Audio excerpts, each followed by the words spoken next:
saluons tous ce soir au nom du Seigneur et Sauveur Jésus-Christ.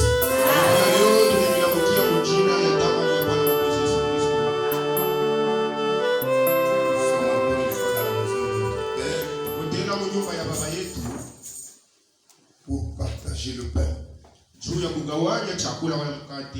Et je crois que chacun de nous est dans la joie. Si nous sommes dans la joie, acclamons le Seigneur.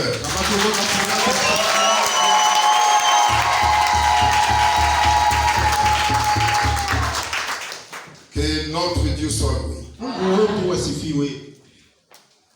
La joie du salut est liée à la nature divine.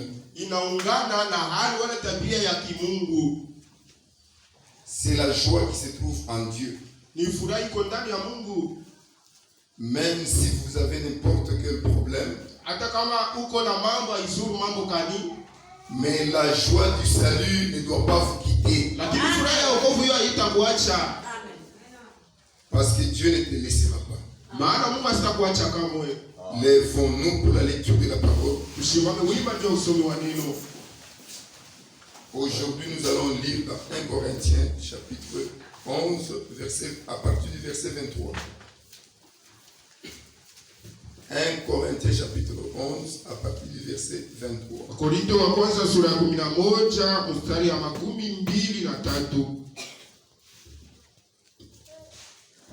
J'ai lu la parole. Car j'ai reçu du Seigneur ce que je vous ai enseigné. C'est que le Seigneur Jésus, dans la nuit où il fut livré,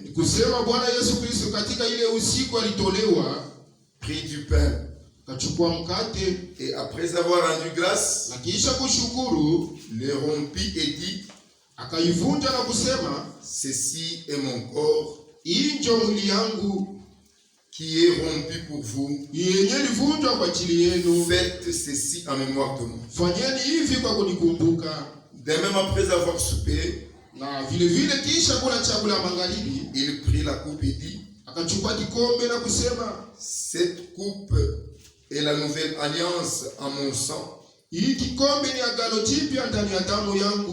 Faites ceci en mémoire de moi. Toutes les fois que vous en boirez. Car toutes les fois que vous mangez ce pain et vous buvez cette coupe, vous annoncez la mort du Seigneur jusqu'à ce qu'il vienne. C'est pourquoi celui qui mange le pain ou boit, celui qui mangera le pain ou boira du vin et de la coupe du Seigneur indignement,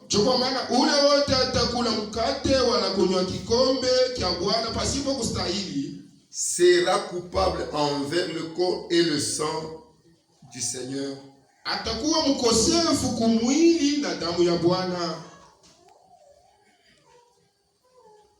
Que chacun s'éprouve soi-même et qu'il mange du pain et boive de la coupe. Car celui qui mange et boit sans discerner le corps du Seigneur mange et boit un jugement contre lui-même.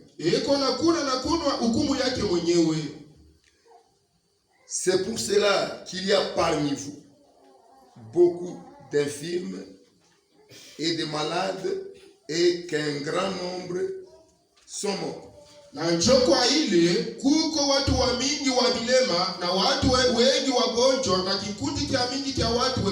Si nous nous jugeons nous-mêmes, nous ne serions pas jugés. Mais quand nous sommes jugés, nous sommes châtiés par le Seigneur afin que nous ne soyons pas condamnés avec le monde. Bien-aimé Père Céleste, nous nous te confions cette parole. Nous ne sommes rien du tout devant ta face. Nous voulons que tu descendes au milieu de nous et que toi-même tu puisses circoncire nos lèvres et nos oreilles. Car la Bible dit, heureux celui qui lit. Et heureuses sont les oreilles qui entendent. Nous voulons que nous soyons bénis par la portion de la parole que nous venons de lire. C'est pourquoi nous nous abandonnons totalement dans tes mains, afin que soit pour toi la gloire, l'honneur, au nom de Jésus-Christ. Amen. Mettez-vous. Dimanche, nous avons essayé de parler un peu sur les discernements. Nous avons dit que discerner, c'est déjà effacé. Nous avons dit discerner, comprendre par l'esprit.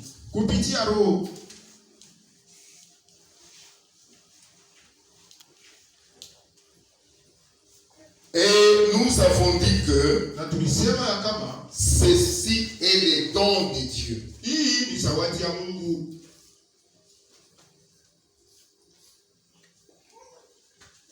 Quand Dieu te donne le discernement, c'est une capacité de comprendre par l'esprit. Lui maintenant Dieu, il vient avec la révélation.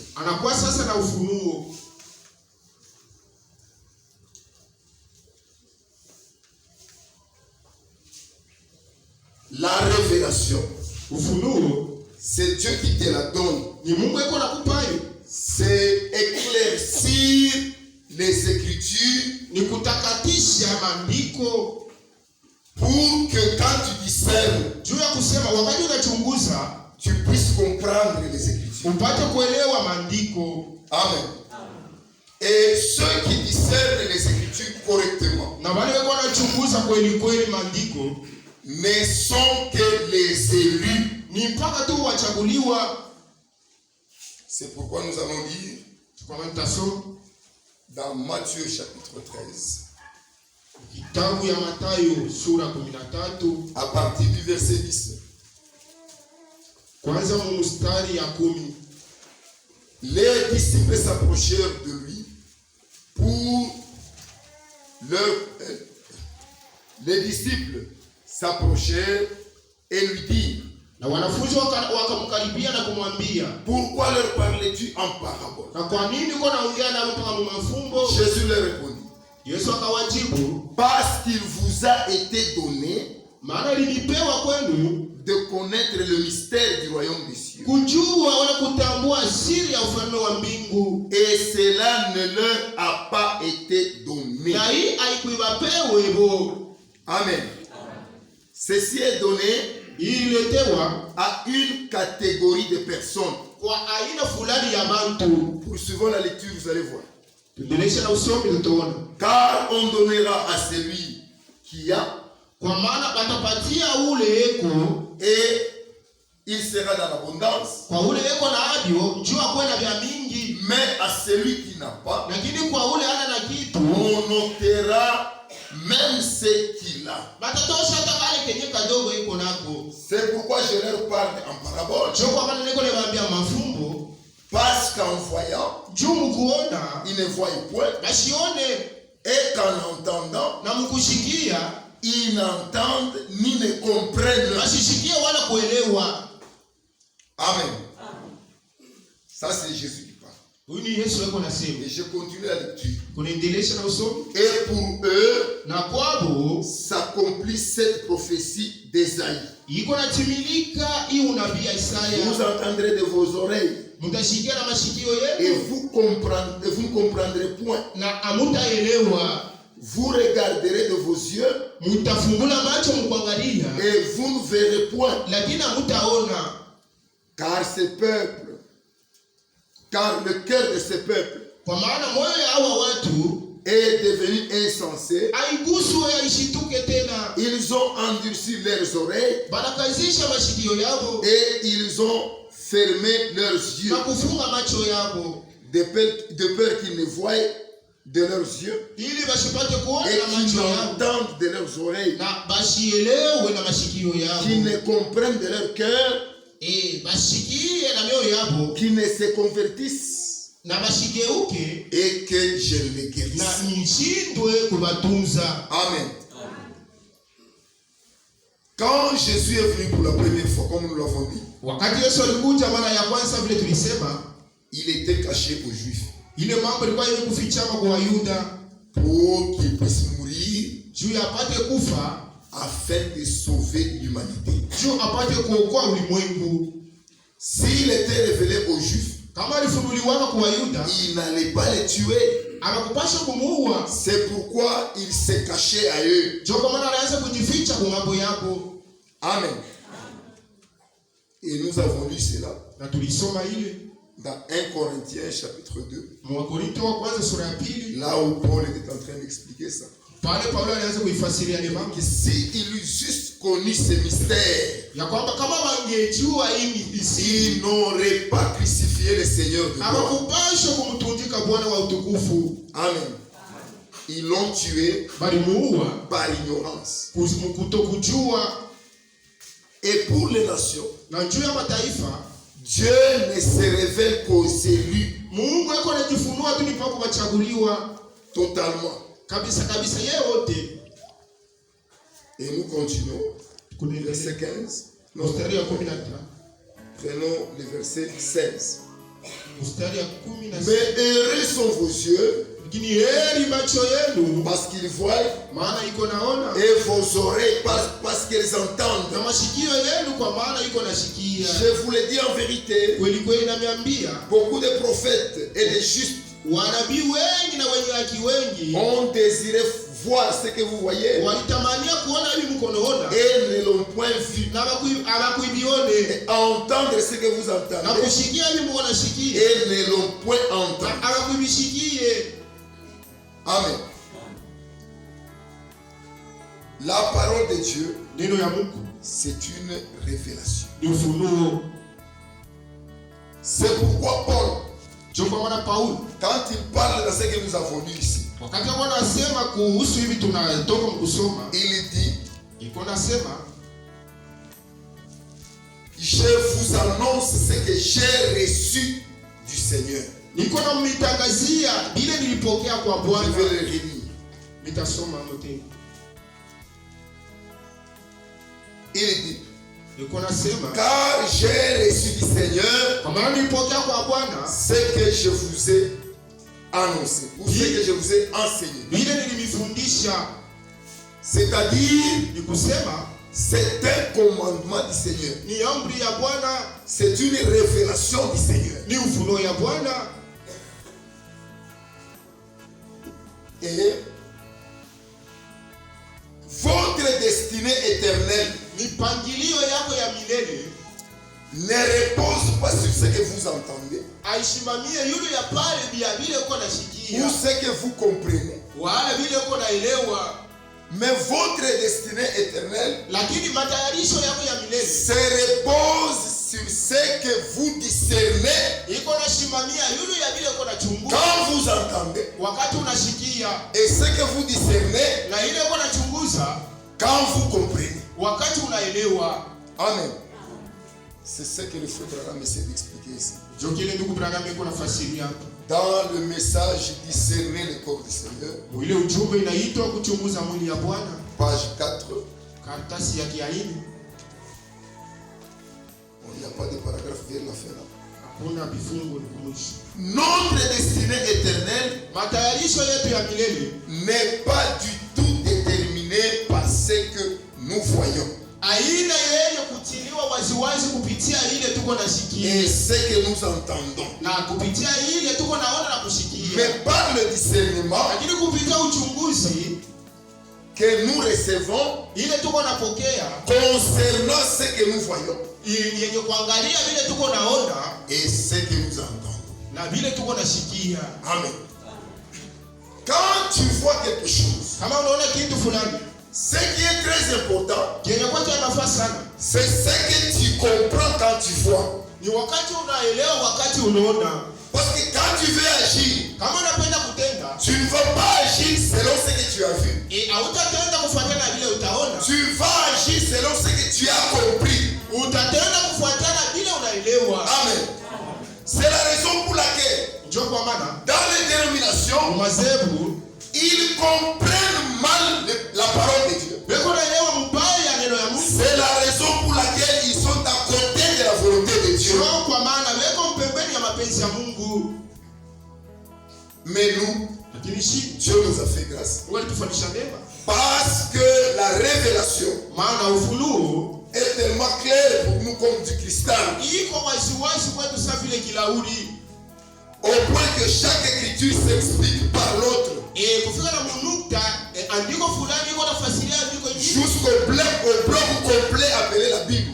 kufika na yote inaeneana inaitwa Biblia. Si vous comprenez, Kama mnaelewa, c'est pour toujours. ni kwa lote. Parce que c'est pourquoi il est difficile de détacher un élu. Iko nguvu sana wa kulalamika kuchaguliwa. Parce que lui, quand il comprend, Sababu yeye kuchaguliwa kama yeye anaelewa, c'est fini. unamalizika. Même si tu expliques de n'importe quelle manière, Hata unafasiria isuru namna gani, il n'y a pas suffisamment de démons kabisa kuna mademu pour les détacher de la volonté de Dieu. juu ya kumtenganisha kwa mapenzi ya Mungu. C'est pourquoi dans les âges de l'église, Ndio kwa maana katika vizazi vya kanisa ils ont donné librement leur tête pour être coupés. na huru yote walitoa vichwa vyao juu ya Dans l'âge mebaki. de faux, Mkizazi ya mwana ng'ombe ils se sont donnés walijitoa pour les tuer juu bebaue et ils sont. na walikufa.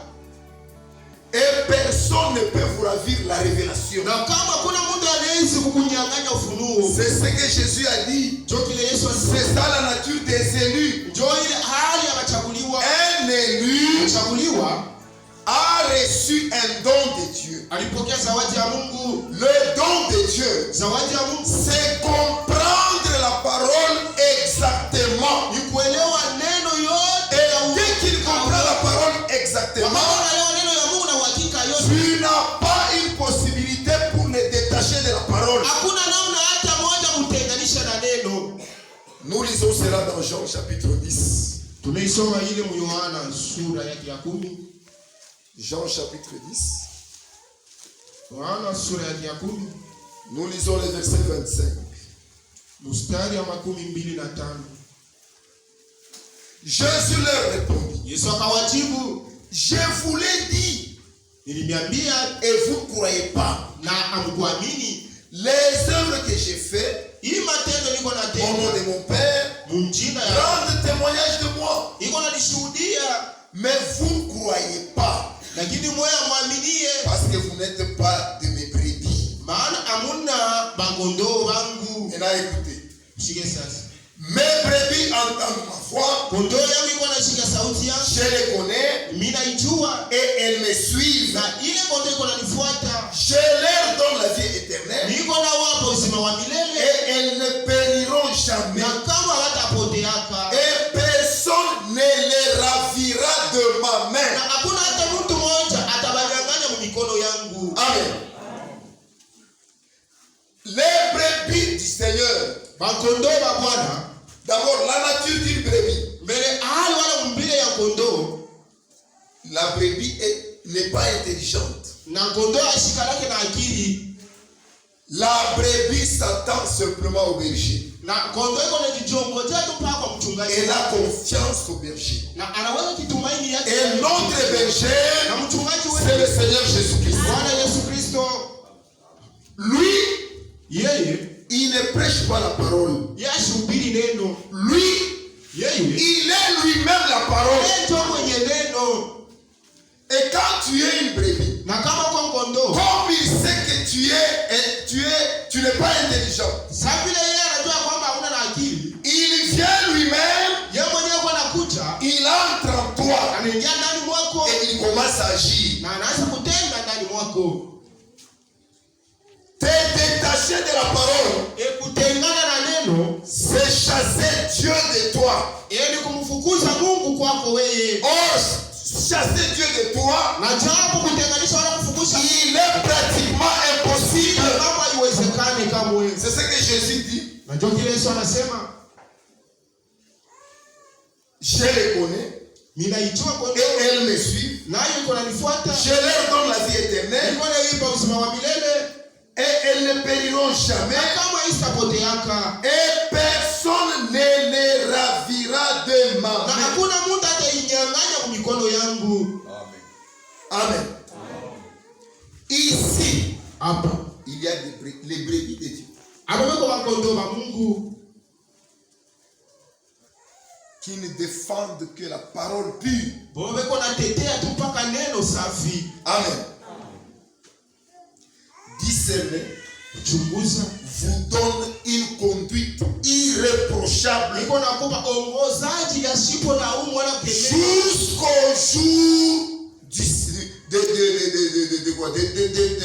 de l'avènement du Seigneur. kufika na kusiku ya kurudi kwa Bwana Yesu Kristo. Quand vous discernez la parole, Kama unachunguza neno c'est déjà fini. kwa kisha kumalizika, C'est pourquoi Jésus dit, ndio kwa maana Yesu anasema je leur parle en parabole niko na wazungumza mafumbo afin qu'ils ne comprennent pas. ili wasielewe. Parce que s'ils comprennent, Kama wanaelewa je serai obligé mitashurutishwa de les guérir. kuibatunza. Je vais relire ça un peu. Matthieu 13. J'aimerais que vous puissiez très bien comprendre ça. Mathayo 13 niko napendelea muielewe mzuri. Il est dit, les disciples s'approchèrent et lui dirent, Wanafunzi wakamkaribia na kumwambia, pourquoi leur parles-tu en parabole? juu ya nini uko naongea nao kwa mafumbo? Maintenant écoutez la réponse de Jésus. Sikia sasa jibu ya Yesu. Jésus leur répondit, Yesu akawajibu, c'est parce qu'il vous a été donné de connaître le mystère du royaume. maana nilipewa mpate kujua siri ya ufalme wa Et mbinguni, cela ne leur a pas été donné. na ile haikuiwapewe, Car on donnera à celui qui a, kwa maana watapatia kwa ule yeko na atakuwa nayo vya mais mingi, à celui qui n'a pas, kwa ule hana na kitu, on notera même ce qu'il a. hata kadogo yeko nako batekanyang'anya. C'est pourquoi je leur parle en parabole. Ndio kwa maana ile bazungumzia mafumbo, Écoutez maintenant. Parce qu'en voyant, juu kuona ils ne voient point. basipate kuona Et mzuri qu'en entendant, na mkusikia ils ne comprennent point. basielewe, Et pour eux s'accomplisse cette parole d'Ésaïe, na kwao timilike ile unabii ya Isaya, vous entendrez de vos oreilles mutasikia kwa masikio et yenu vous ne comprendrez na pas point. mutaelewa kamwe, Vous regarderez de vos yeux mutaangalia na macho et vous ne verrez point. na kuona mzuri mzuri na mutaona, Car le cœur de ce peuple est insensible. kwa maana moyo ya hawa watu inakuwa yasipo Ils kushituka, ont endurci leurs oreilles na walikazisha masikio yao et ils ont fermé leurs yeux. na kufunga macho yao, De peur qu'ils ne voient de leurs yeux ili basipate kuona et qu'ils kupitia macho entendent de yao, leurs oreilles. na basipate kusikia kwa masikio yao, na basipate kuelewa kupitia mioyo yao. Dans Luc, Luka il est dit, anasema je leur parle en parabole, niko ne bazungumzia mafumbo afin qu'ils ne comprennent pas ili basipate kuelewa et que je les guérisse. na nisiwatunze. Parce que si tu comprends, Juu kama unaelewa tu auras la foi correcte. utakuwa na imani mzuri, Et Dieu n'agit que sur ta foi. na Mungu yako anatenda tu ni yule ya imani yako. Amen. Dieu, quand il agit, Wakati Mungu anaweza kutenda, il ne voit que la foi. yeye kwa naona tu ni C'est pesa pourquoi imani. il dit, Ndio kwa maana yako ta anasema foi t'a sauvé. imani yako inakuponya. Amen. C'est la raison pour laquelle Ndio kwa maana il ne fallait pas qu'ils aient la foi. haipaswi wapate imani, Parce que la foi, maana imani c'est le don de Dieu. ni zawadi ya Mungu. Pour avoir la véritable foi, Juu ya kupata imani ya il kweli faut comprendre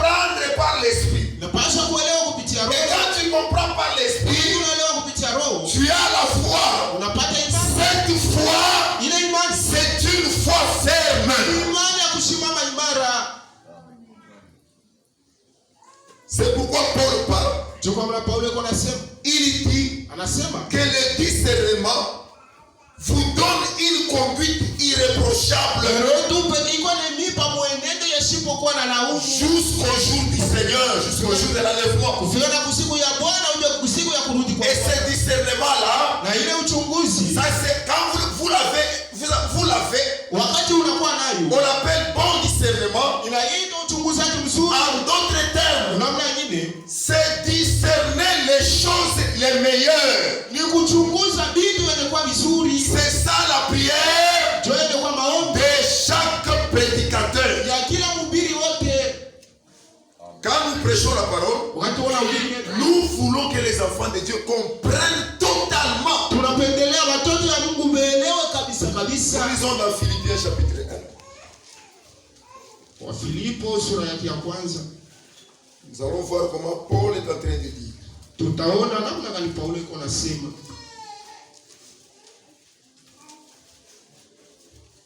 Philippiens 1 verset 9.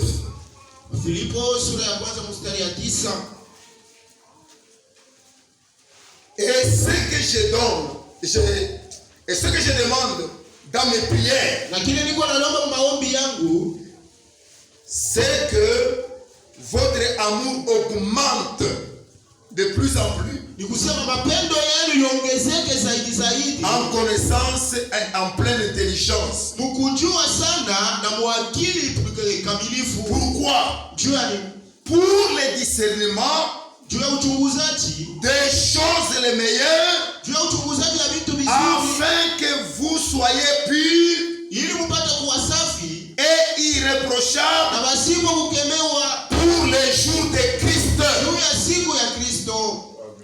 Quand vous avez ce discernement des choses les meilleures, votre conduite, votre marche sera irréprochable. Nous avons des problèmes dans l'église. C'est parce que beaucoup de gens ne comprennent pas. C'est comme le dimanche, j'ai posé la question. Qui parmi nous, s'il voit Jésus-Christ, donc dans sa physionomie normale, il comprend que c'est celui qui est devant moi, c'est le Seigneur. Qui parmi nous ne peut pas l'adorer? Qui parmi nous ne peut pas lui faire de bonnes choses? Je pense que chacun de nous, individuellement, il le recevra et il l'adorera. Mais le Seigneur, il ne change jamais sa manière de faire. Quand il vient, il se cache toujours pour que seuls ceux qui ont le discernement peuvent le voir par la révélation. C'est comme ça qu'il agit. Et il n'a jamais changé sa manière d'agir. Les disciples ne le comprenaient pas. Jésus leur parlait toujours. Il simulait devant eux.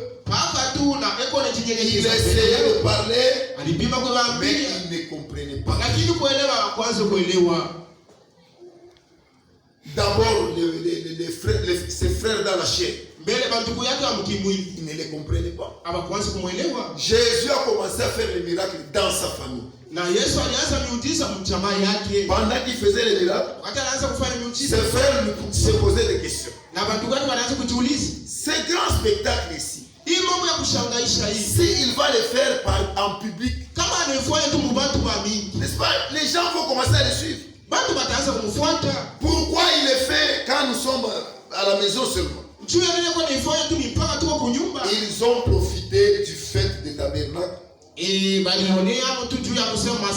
pour essayer de le pousser à agir publiquement. ile ya maskani njoo yaanze kufanya miujiza kwa watu wa mingi. Mais Jésus ne voulait pas le faire. Lakini Yesu ashikupende Il kuifanya. leur disait, Anaanza kuambia, mon heure n'est pas encore venue. wakati yangu yo bado kufika. Dans Jean chapitre 7, Yohana sura ya 7. nous allons lire une portion là pour que vous puissiez bien comprendre. Tutasoma kidogo ndio muelewe vizuri. Après cela, Jésus parcourait, dans le verset 1, après cela, Jésus parcourait la Galilée, Kisha ile Yesu akatambuka Galilaya, car il ne voulait pas séjourner kwa en maana Juda, ashikupende kulala kule Yudea, parce que les Juifs cherchaient à le faire mourir. maana Wayuda walianza kupenda kumuua. Or, la fête des Juifs, Na japo karamu ya la Wayuda, fête des tabernacles, part d'ici uende hapa et va en Judée, na uende kuyuda, afin que tes disciples voient aussi tes œuvres.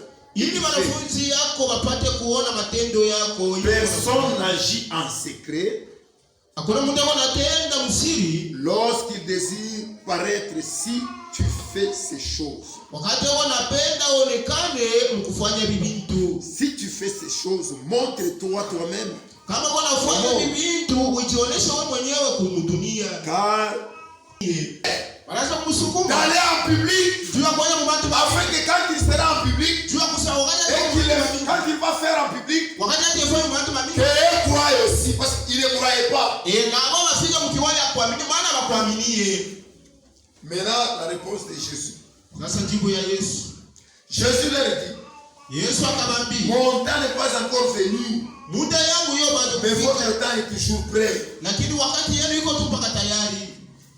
Le monde ne peut vous haïr. Na dunia haiwezi kunichukia, Moi, il me hait. lakini mimi dunia inanichukia. Parce que je rends de lui le témoignage Kwa maana niko nashuhudia, que ses œuvres sont mauvaises. niko nashuhudia kwamba matendo yao iko mbaya. Amen. Alors les disciples et ses frères le poussaient. Pale watu yake Quand nous allons descendre ici, wakati utashuka huku, il est parti à la fête après quelques temps alienda kukaramu, kisha wakati fulani et il a commencé à parler. na anaanza kusema. Pendant qu'il a commencé à parler, Wakati anaanza kusema, les Juifs voulaient se saisir de lui. na Wayuda walipenda mbambi, Ils avaient peur de peuple. lakini waliogopa Ils watu, ont fui. bakakimbia. Mais ils ne croyaient pas en lui. Lakini hawakumwaminia ndani yake. Amen. Le discernement Uchunguzaji n'est donné qu'aux véritables enfants d'Abraham. ilipewa tu kwa watoto wa kweli wa Ibrahimu. Abraham a vu 3 hommes, Na Ibrahimu aliona watu 3, mais il a vu un seul Seigneur. lakini akaona Bwana mmoja tu. L'autre a vu 2 hommes, Na Loti akaona watu 2, il les a appelés mes seigneurs. akabaita babwana wangu. Les véritables enfants d'Abraham, Watoto wa kweli wa Ibrahimu et regardent toujours dans les visibles. bobe kona angalia mpaka vile vya kuonekana na macho. Ils regardent toujours dans l'invisible. Wao kona angalia mpaka vile vya siko kuonekana na macho. Amen.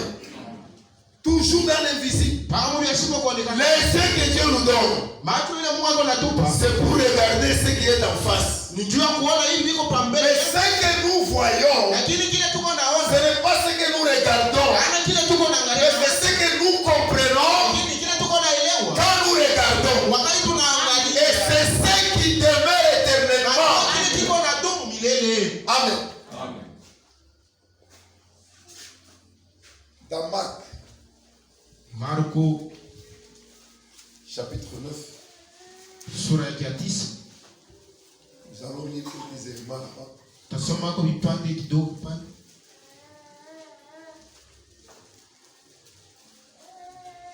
J'aimerais que vous puissiez comprendre qu'est-ce que c'est, ce qu'est le discernement. Ninapenda muelewe maana ya uchunguzaji. Le verset 30. Mstari ya 13. Ils partirent de là Wakaenda pale et traversèrent la Galilée. na wakatambuka Galilaya. Jésus ne voulait pas qu'on le sache. Il ne voulait pas qu'on le sache. Wanafunzi wakupende, Yesu ashikupende, wanafunzi wamtambue wala kumjua. Kuijua. Il ne voulait pas qu'on sache qu'ils sont des hommes. Mwana wa mtu atatolewa katikati ya mikono ya wale. Et ils les feront mourir. Na watamuua. Et 3 jours après, na kisha siku 3 il aura été mis à mort. Atauawa. Il ressuscitera. Na atafufuka. Ils arrivèrent à Capernaum. Wakafika kwa Kapernaum. Lorsqu'ils furent dans la maison, wakati walikuwa mnyumba, Jésus leur demanda de quoi discutez-vous? Yesu akawauliza, muko na bishana yulu ya nini munjia? Mais ils gardèrent le silence. Lakini wakabakia kimya. Car en chemin, ils avaient discuté entre eux. Kwa maana munjia walianza kubishana katikati yao. Pour savoir qui était le plus grand. Juu ya kujua mkubwa alikuwa nani. Alors il s'agit il s'assit.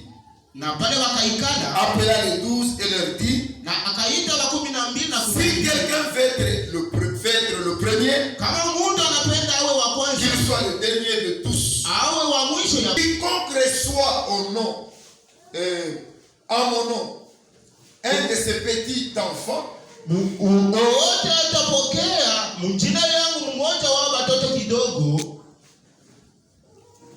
me reçoit. Ananipokea mimi. Il me reçoit moi-même. Ni mimi mwenyewe anapokea. Et quiconque me reçoit, na wote ananipokea, reçoit non pas moi, asipokee tu mpaka mimi, mais c'est lui qui m'a envoyé. Lakini anapokea yule alinituma. Vous remarquez ici unavumbula hapo que Jésus leur parlait de la mort et de la résurrection. Yesu alianza kuwaambia kuhusu ufufuko na lufu. Ils n'ont pas compris. Lakini hawakuelewa. Ils craignaient de lui poser la question. Balianza kushikia bongo. Jésus a vu qu'ils n'ont pas compris. Na Yesu aliona kwamba hawakuelewa. Mais il a fait semblant. Lakini anasula. Il a commencé à leur parler d'autre chose. Akaanza kuwaambia mambo mengine. Pourquoi? Parce que la révélation doit être donnée uniquement à son temps. C'est la raison pour laquelle quand Jésus parlait de la révélation, premièrement c'est Paul et Pierre qui avaient compris. C'est lui le premier qui a compris. Et Jésus a ressorti cette déclaration. Ce n'est pas la chair et le sang qui t'ont révélé ceci. C'est mon Père qui est aux cieux. Et toi, tu es Simon. Mais maintenant tu es Pierre. Et sur cette pierre, je bâtirai mon église. Et il a dit à Pierre seulement que tu es heureux toi, Simon fils de Jonas. Amen. La révélation est individuelle. Vous pouvez croire le même jour, être baptisé le même jour, mais chacun reçoit le Saint-Esprit le jour que Dieu lui donnera selon sa révélation.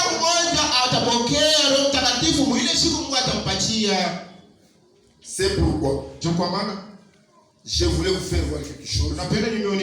Si vous comprenez la parole de Dieu très parfaitement, en ce moment-là, vous êtes les élus de Dieu. Amen. La parole de Dieu est donnée seulement aux élus de Dieu. Dans l'écriture que nous avons lue, nous allons développer un peu ça. Nous avons quelques temps. Dieu nous aidera. Ceci est très important. Au verset 29. Car celui qui mange et boit sans discerner le corps du Seigneur mange et boit un jugement contre lui-même. Je vous ai dit que cette fois-ci,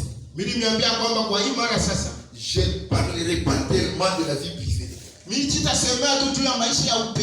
Car pendant que nous sommes ici, chacun connaît sa vie. Nous avons parlé longuement la semaine passée pour préparer aux gens au baptême du Saint-Esprit. ubatizo wa Roho Mtakatifu. Et nous avons prié sérieusement le vendredi. Na mkazi tano tuliomba kabisa. Nous avons reçu le fruit. Na matunda tulipokea. Amen. J'ai vu les gens baptisés du Saint-Esprit dans cette église. Mwi kanisa niliona watu wako nabatizwa kwa Roho Mtakatifu. Chacun qui était ici, il a senti la présence. Kila mmoja wote alikuwa hapa alishikia uwepo ya Mungu Très fortement. na nguvu yote. Et le poids qui était dans mon cœur Na ile kushika ilikuwa ndani ya roho était complètement libéré. ilitoka hapo.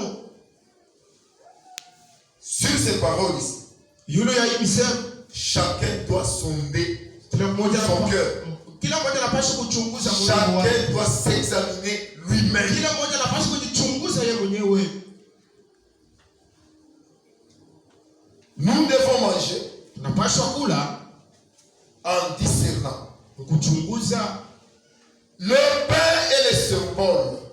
Mkate ni kionekanisho tu. Le pain, c'est le symbole. Mkate ni kionekanisho.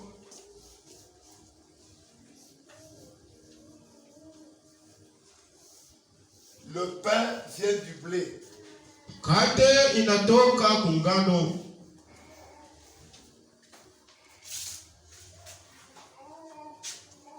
Jésus, quand il était sur la terre, Yesu wakati alikuwa hapa dunia, il disait, je suis le pain. alianza kusema niko mkate wa uzima. Si quelqu'un mange de ma chair, Kama mtu anakula nyama yangu, il a la vie éternelle. anapata uzima wa milele. Et Jésus est né à Bethléem. Na Yesu alizaliwa Bethlehem. Bethléem, Bethlehem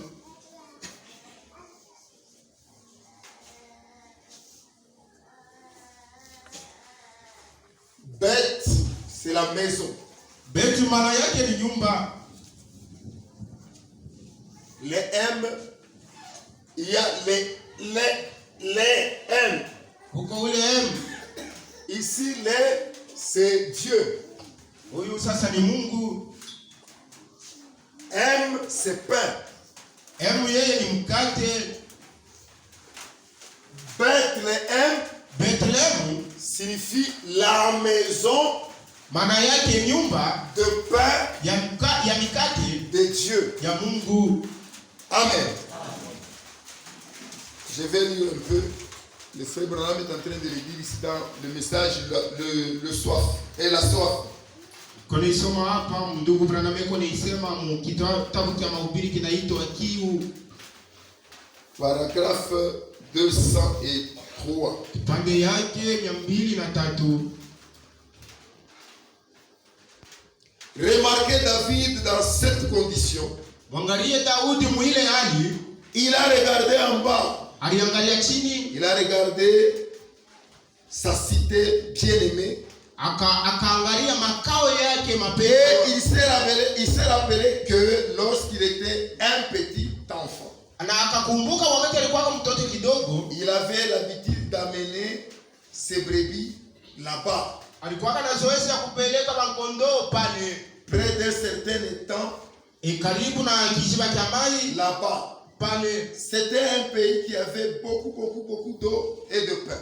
Karibu nilikuwa na maji ya mingi na mkate. Véritablement, Bethléem Kweli Bethlehem veut dire maana yake la maison du pain de Dieu.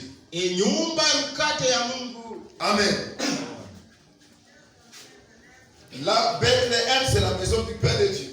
Bethlehem ni nyumba mkate ya Mungu. Ça, je vais approfondir ça le dimanche. Ndaingia mketo mchuma. Parce que les gens crient Noël.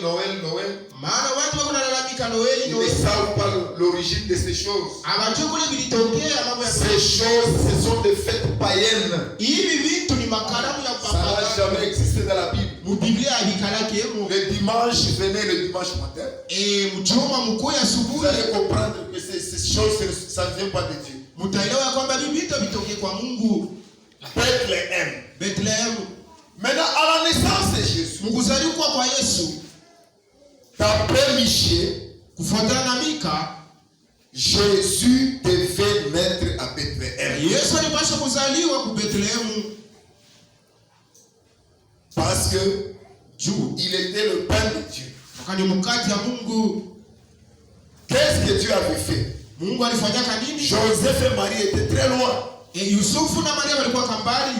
À la naissance de Jésus, mkuzaliwa kwa Yesu, Dieu a provoqué un recensement. Mungu akachokoza kujitambulisha wala kujiandikisha. Chacun devait aller se recenser dans sa ville ou son mmoja alipaswa kwenda kujiandikisha mumuji wake ile walimzalia. Et Joseph devait rentrer à Bethléem. Yusufu alipaswa kurudia mule Bethléem, dans son village natal. Kijiji chake cha kuzaliwa. Il avait un peu de moyens alikuwa na mapato kidogo pour que Jésus naisse dans de bonnes conditions. Juu ya Yesu azaliwe mwali mzuri. Comme Marie était à terme, sababu ile Maria alikuwa kumwisho ya kuzala, il fallait qu'il marche doucement avec elle. Alipaswa atembee naye Maria pole pole. Comme il y avait une grande foule qui s'accourait pour le recensement, sababu ile kikundi kilikuwa kiamini kilianza kuona njia kujiandikisha. Dans tous les hôtelleries, mfuashi yote ya bageni, il y avait déjà les gens qui sont allés louer des chambres. Bantu walikuwa basha kuingia hapo. Quand ils sont arrivés avec Marie la nuit, wakati walifika na Maria usiku, il n'y avait aucune place où on pouvait les recevoir. Akukubakia fuashi hata mwakule walipasha kumpokelea. Alors que Marie devait s'accoucher dans très peu de temps. Na ilibakia ni wakati kidogo Maria azali. Ils ont jeté le coup d'œil. Banaangalia hivi. Ils ont vu les tables. Banaona zizi wala nyumba ya wanyama. Ils n'avaient pas de choix. Hakukuwa namna ya kufanya nyingine. Ils n'avaient pas de choix. Hakukuwa na kuchakula.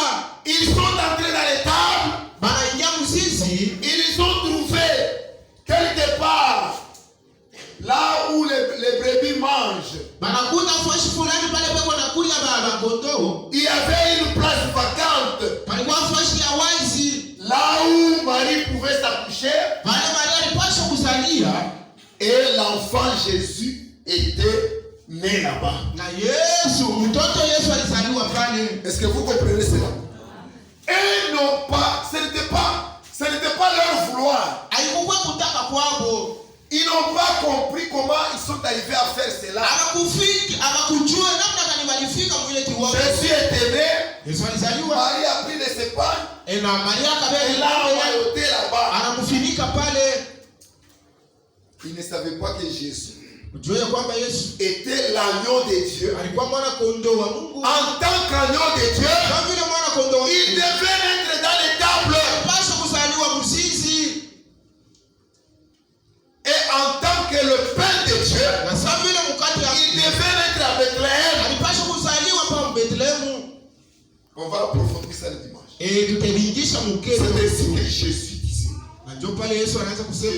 Je suis le pain de vie. Et la Bible nous dit, quiconque mange le pain sans discerner, il mange son propre jus. Ce pain ici, c'est le pain sans levain. Un pain sans levain. Ceci est très important.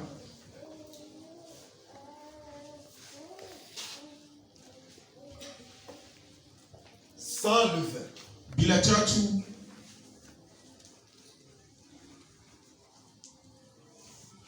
Est-ce que dans la manière que je parle, qui ne comprend pas ce que je dis? Qui comprend?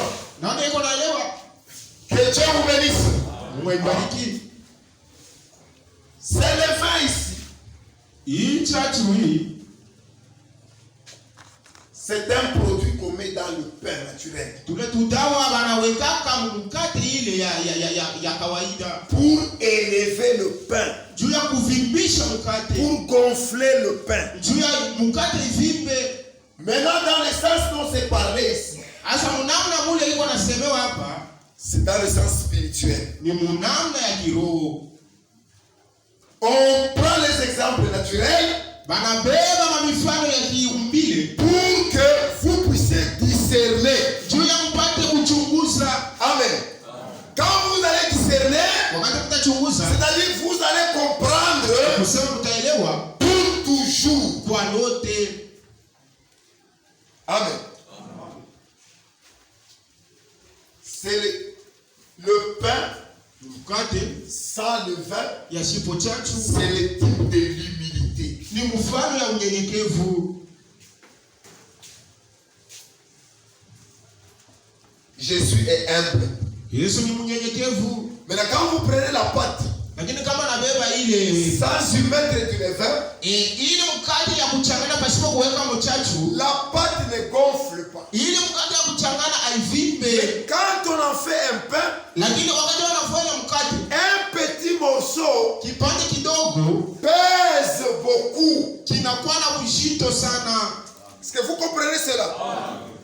Le petit morceau Kile kipande kidogo pèse beaucoup. kiko na uzito sana. L'humilité Unyenyekevu donne beaucoup de réputation. iko naleta kavumo mzuri. Réputation. Heshima. La Bible dit Biblia inasema une bonne réputation heshima mzuri vaut mieux que le parfum de grand prix. inapita ile manasi ya bei kubwa. Amen. Jésus était humble. Yesu alikuwa mnyenyekevu. Il vivait dans l'humilité. Alianza kuishi mnyenyekevu. Quand il trouvait les pharisiens, Wakati alianza kukuta Wafarisayo, il préservait les disciples contre les pharisiens. alianza kukinga wanafunzi kwa wale Wafarisayo. Écoutez ce qu'il dit. Sikia vile kwa nasema. Nous lisons dans Matthieu, Tunasoma Mathayo chapitre 16. sura 16. Matthieu chapitre 16, Mathayo sura 16 verset 11. mstari ya 11 mpaka 12. Comment ne comprenez-vous pas que ce n'est pas au sujet de pain que je vous ai parlé? Namna gani amuelewe ya kwamba haina kuhusu mkate ile niliniambia? Gardez-vous de levain de pharisiens Mujikinge kuchachu ya Wafarisayo et des sadducéens. na ya Wasadukayo. Alors ils comprirent que ce n'est pas du levain de pain Na pale wakaelewa ya kwamba ilikuwa juu ya chachu ya mkate qu'il avait dit de se garder, ile anaanza kusemea juu ya kujikinga, mais de l'enseignement des pharisiens et des sadducéens. lakini kwa mafundisho ya Wafarisayo na Wasadukayo. Amen. Un homme Mtu qui reçoit un enseignement de fausse doctrine, eko napoka mafundisho ya bongo, il s'enfle seulement d'orgueil. eko na vimbana tu kiburi. Amen. C'est du levain. Ile ni chachu. Vous allez voir quelqu'un qui s'enfle. Utaona mtu anavimbana sana. Il croit qu'il connaît beaucoup. Anajiwazia sana jua ya nini. Mais devant Dieu, Lakini mbele ya Mungu il est à côté. eko pembeni. Le levain est dans deux sens. Na ile chachu iko mwipande. Quand quelqu'un ne croit pas, Kama mtu ashiamini, il a un levain charnel. eko na chachu ya kimwili. C'est le levain de la méchanceté Ile ni chachu ya et kubaya de l'excès des zèle. na ya bidii ya kupita pita. Amen. Quelqu'un peut avoir le levain de la méchanceté Mtu mmoja anaweza kuwa na chachu et de l'excès des zèle. na bidii ya kupita pita. Cela montre que cet homme n'a jamais cru. Ile iko inaonyesha kwamba ule mtu acha amini yaka. La méchanceté et l'excès des zèle, quand on les mélange, Mbuva iko inaonekanisha wakati wanachanganisha bidii ya kupita pita. cela explose Ile iko napasuka l'orgueil. na inaleta kiburi. Amen. C'est ce que Paul est en train de dire Mtanacho kile Paulo iko nasema dans 1 Corinthiens chapitre 5. ni Wakorinto wa kwanza sura ya 5.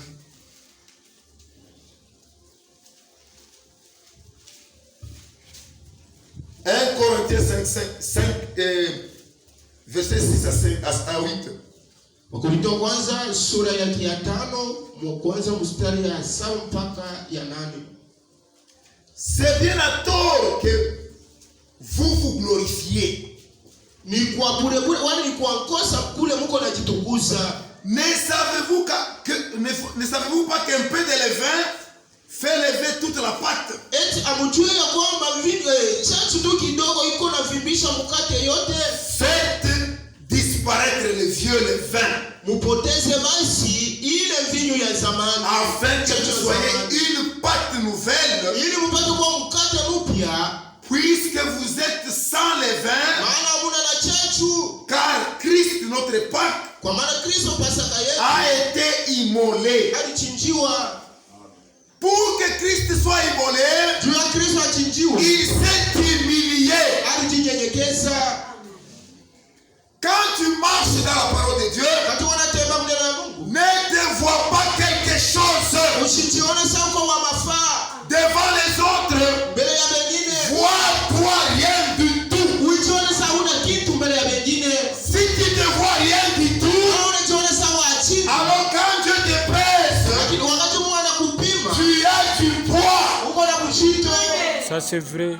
Alléluia. Ne cherche pas le poids parmi les hommes. Cherche le poids devant Dieu.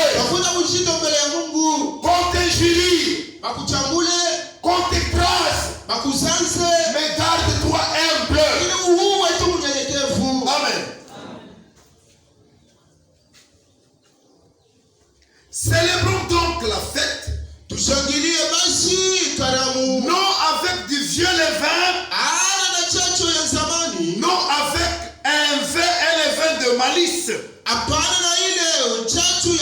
et de méchanceté. La malice et la méchanceté appartiennent à la vieille nature. La nature du péché. Amen. Ça aussi, c'est un levain. Ça veut dire la fausse doctrine te donne une connaissance pour t'enfler d'orgueil. Ça s'appelle levain. Et être charnel, c'est du vieux levain, de la malice et de la méchanceté. Mais avec le pain sans levain, de la pureté et de la vérité. Le pain sans levain, de la pureté et de la vérité. C'est ça la révélation et le discernement. Amen. Quelqu'un qui a reçu le discernement, il a reçu la révélation. C'est un homme humble. Pourquoi? Parce qu'il comprend bien les choses. Et il n'est pas lui-même agité. Que Dieu vous bénisse pour ce soir. Nous sommes en train de